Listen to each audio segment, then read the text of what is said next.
اپنی بدنامی کا صحرا میرے ہی سر ہے۔ نہ میں نادانی میں محبت کرتی اور نہ اپنا سب کچھ لٹا کر اپنی زندگی برباد کرتی۔ یہ ان دنوں کی بات ہے کہ جب کافی دنوں سے ہمارے گھر کے سامنے والا مکان خالی تھا اور مالک مکان کسی مختصر فیملی کی تلاش میں تھا۔ جلد ہی اس کو کرایہ دار مل گیا۔ یہ کرایہ دار رؤف نامی نوجوان لڑکا تھا۔ وہ نزدیکی گاؤں سے شہر پڑھنے کے لیے آیا تھا۔ وہ سارا دن باہر رہتا اور رات کو گھر آ کر پڑھائی میں مشغول ہو جاتا۔ جلد ہی پاس پڑوس والوں نے محسوس کیا کہ اس کی صحت خراب ہوتی جاتی ہے۔ جب وہ گاؤں سے آیا تھا سرخ و سفید اور صحت مند تھا۔ بعد میں رنگت پیلی پڑنے لگی اور دبلا بھی ہوتا گیا۔ ایک روز والد صاحب کو گلی میں ملا۔ انہوں نے پوچھا، اسد بیٹے تمہیں کیا ہوا ہے؟ کیا شہر کا پانی راس نہیں آیا جو روز بروز کمزور ہوتے جاتے ہو؟ انکل دراصل میں صبح و شام ہوٹل سے کھانا لے کر کھاتا ہوں، جبکہ مجھ کو باہر کے کھانے کی عادت نہیں ہے۔ یہی وجہ ہے کہ پیٹ خراب رہتا ہے۔ والد صاحب بولے، اگر تم چاہو تو کھانا ہمارے گھر سے کھا لیا کرو۔ طالب علموں کا بھی معاشرے پر حق ہوتا ہے۔ کھانا تو روز ہی پکتا ہے، ایک آدمی کا اس میں سے نکل جائے تو کیا فرق پڑتا ہے؟ ٹھیک ہے انکل، جب ضرورت ہوئی بتا دوں گا۔ اس گفتگو کے اگلے ہی روز معلوم ہوا کہ اسد ہسپتال میں داخل ہے۔ کسی غیر معیاری ہوٹل سے کھانا کھایا تو فوڈ پوائزننگ ہو گئی۔ کالج میں طبیعت خراب ہو گئی۔ کالج والے ہی ہسپتال لے کر گئے۔ چپڑاسی کو پیغام دے کر اسد نے ہمارے گھر بھجوایا تھا کہ میں فلاں ہسپتال میں داخل ہوں، میرے گھر سے اگر کوئی آ جائے تو ان کو بتا دیجیے گا۔ شاید انہی دنوں اس کے گھر سے اس کا بھائی یا کوئی رشتہ دار آنے والا تھا، تبھی اس نے یہ اندیا میرے والد کو بھیجا تھا۔ والد صاحب اسد کی عیادت کو ہسپتال گئے۔ وہ وہاں 5 دن داخل رہا۔ اس دن کے بعد سے اس کے لیے ایک ٹائم کا کھانا ہمارے گھر سے جاتا۔ جب وہ کالج سے آ جاتا تو بیل بجا دیتا، ملازم اس کو کھانا دے آتا۔ اسد نے بہت اصرار کیا کہ وہ کھانے کی رقم ہر ماہ دیا کرے گا، لیکن والد صاحب نے منع کر دیا کہ کوئی بات نہیں، ہمسایوں کا بھی حق ہوتا ہے۔ کچھ دن بعد ہمارا ملازم چھٹی پر چلا گیا۔ والد صاحب تو دکان پر ہوتے تھے، لہٰذا اب اسد کو کھانا پہنچانے کا مسئلہ تھا۔ میرا بھائی دبئی میں تھا اور گھر میں ایک چھوٹی بہن تھی جو مجھ سے صرف 2 سال چھوٹی تھی۔ اس نے تو صاف منع کر دیا کہ وہ کھانا پہنچانے اسد کے گھر نہیں جائے گی، اور والدہ نہیں چاہتی تھی کہ اسد روزانہ ہمارے گھر میں کھانا کھانے آئے، کیونکہ اس طرح لوگوں کو باتیں بنانے کا موقع مل جاتا۔ اب اس کا یہی حل تھا کہ جب وہ کالج سے آتا بیل دے کر دروازے پر کھڑا رہتا اور کھانا لے کر اپنے گھر چلا جاتا۔ کھانا کھانے کے بعد دوبارہ برتن دینے آتا، بیل دیتا اور ہم برتن واپس لے لیتے۔ بظاہر یہ آسان کام مگر خاصا مشکل تھا۔ کبھی امی فارغ نہ ہوتی تو یہ فرض مجھ کو ہی انجام دینا پڑتا۔ ایک روز وہ کھانا لینے نہ آیا، اگلے روز بھی نہ آیا۔ امی برقع اوڑھ کر اس کے دروازے پر گئیں۔ بیل دی، وہ باہر آیا تو پوچھا، بیٹا کھانا کیوں نہیں لے رہے؟ کہنے لگا، خالہ جی میری طبیعت ٹھیک نہیں ہے، بخار آ رہا ہے اور مجھ کو اسہال کی بھی تکلیف ہو گئی ہے۔ اچھا بیٹا تو میں کھچڑی بنوا کر بھیج دیتی ہوں۔ امی نے مجھ سے کہا کہ کھچڑی بنا دو۔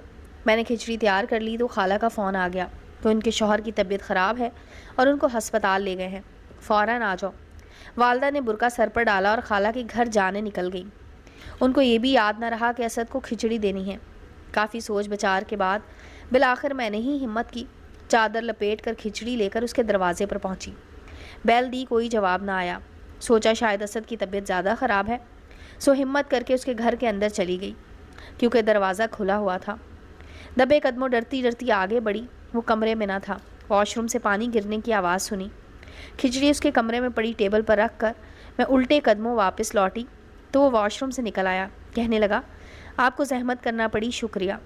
میں نے کہا، کوئی بات نہیں، اماں کو خالہ کے یہاں جانا پڑ گیا، تبھی میں آ گئی۔ اچھا برتن لیتی جائیے۔ اس نے پلیٹ میں کھچڑی نکالی، برتن خالی کر دیے۔ میں نے برتن اٹھائے اور گھر کو آ گئی۔ اس پہلی جرت کے بعد میری جھجک ختم ہو گئی۔ اب جب بھی میں فارغ ہوتی دروازے سے جھانکتی، اگر کوئی گلی میں ادھر ادھر نہ ہوتا تو تیزی سے اس کے گھر کے اندر چلی جاتی اور کھانا دے کر آ جاتی۔ شروع میں ہم سلام دعا کے سوا اور کوئی بات نہ کرتے تھے۔ رفتہ رفتہ حجاب کم ہونے لگا اور میں ٹھہر کر اس کے ساتھ تھوڑی دیر کوئی ادھر ادھر کی باتیں کر لیا کرتی تھی۔ ابھی تک محلے والوں کو علم نہ تھا کہ میں اسے کھانا پہنچاتی ہوں۔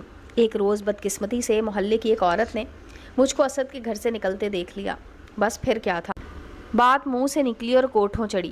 وہ ایک لگائی بجائی کرنے والی عورت تھی۔ ہر طرف اس بات کو پھیلا دیا اور یوں سارے محلے میں بدنامی ہو گئی۔ ماں نے اسکول سے اٹھا لیا اور اس ڈر سے گھر سے میرا باہر نکلنا بند کرا دیا کہ کہیں اس معاملے کی خبر میرے والد کو نہ ہو جائے۔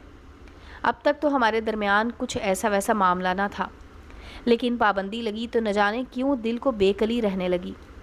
محسوس ہوا کہ میرے دل میں اس کی جگہ تھی، جب اس کی جدائی مجھے تڑپانے لگی تھی۔ انسان پر پابندیاں لگ جائیں تو کرب کی شدت بھی دو چند ہو جاتی ہے۔ اب میں اسے ملنے کی نئی نئی ترکیبیں سوچنے لگی۔ ایک بار خط لکھ کر اس کے گھر کے اندر پھینک دیا، جس میں لکھا تھا کہ گلی میں نکل کر اپنی صورت دکھا دیا کریں، کہیں تو پل بھر کو چین ملے۔ اس نے اس خط کا کوئی جواب نہ دیا۔ مجھ کو اور زیادہ بے قراری لگی۔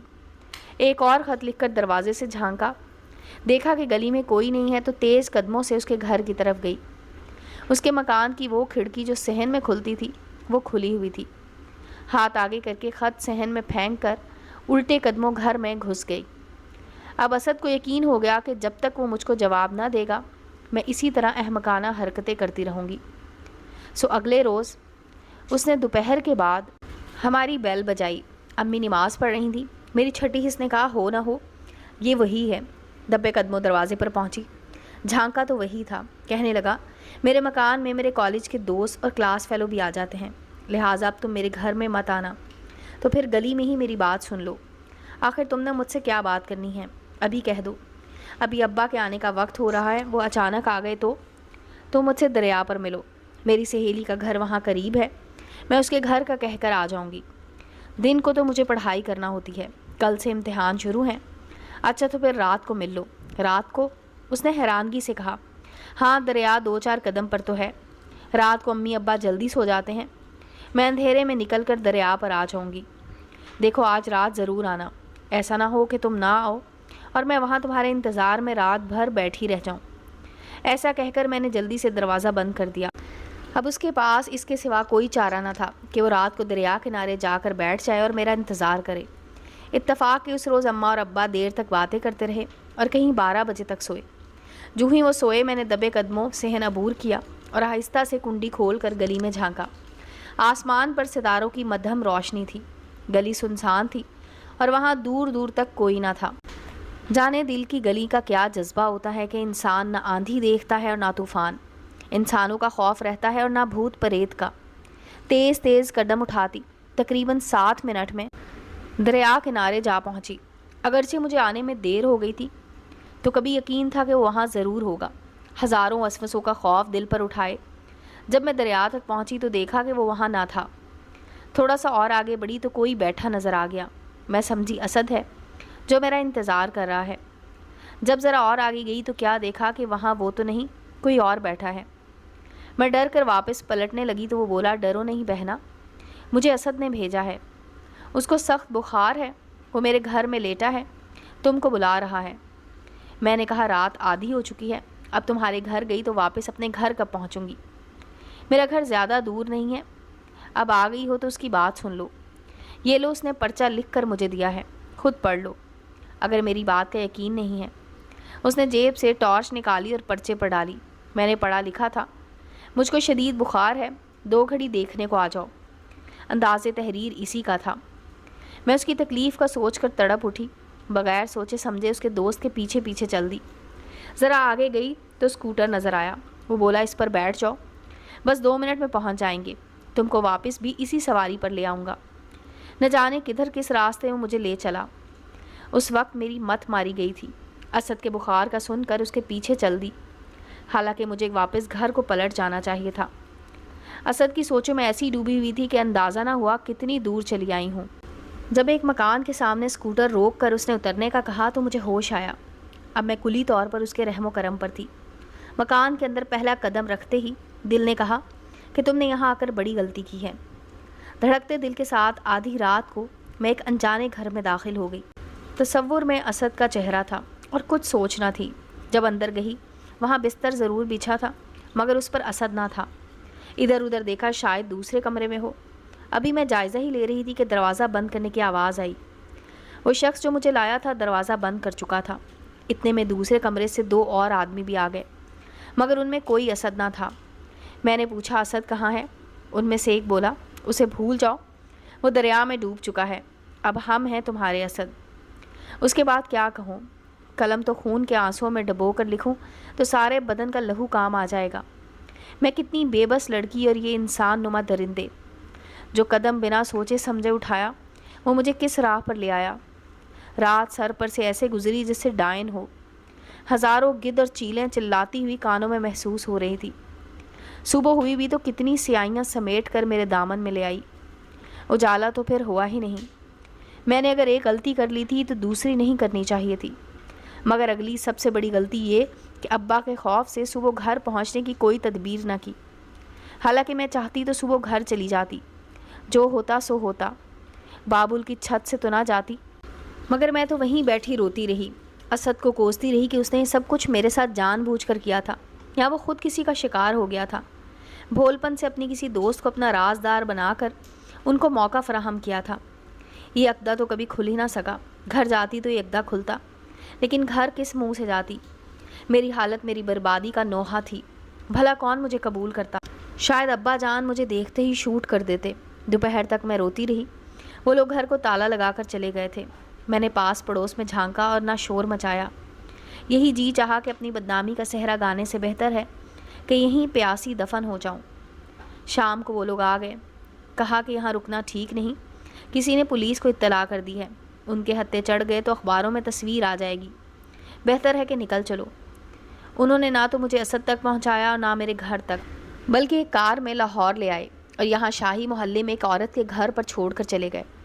اس عورت نے مجھے دلاسا دیا، وہ کہتی کہ مجھے ماں مگر وہ ماں نہیں، ماں کے نام پر دھبا تھی۔ وہ مجھے ہیرا کہہ کر متعارف کراتی تھی۔ نہ جانے کب تک یہ ہیرا اس گندی جگہ پر بکتا کہ ایک روز ایک شخص جو وہاں اپنا دل خوش کرنے آیا تھا، میں نے اسے اپنا قصہ سنا کر التجا کی کہ مجھ کو میرے والدین تک پہنچا دو، بے شک وہ مجھے شوٹ کر دیں، اس جگہ رہنے سے تو باپ کے ہاتھوں مر جانا بہتر ہے۔ اس آدمی کو ترس آ گیا اور اس نے مجھے میرے گھر تک پہنچا دیا۔ وہاں سب کچھ بدل چکا تھا۔ میری ماں میری یاد میں رو رو کر اندھی ہو چکی تھی۔ باپ یہ بے عزتی سہ نہ سکا اور دنیا سے ہی رخصت ہو گیا۔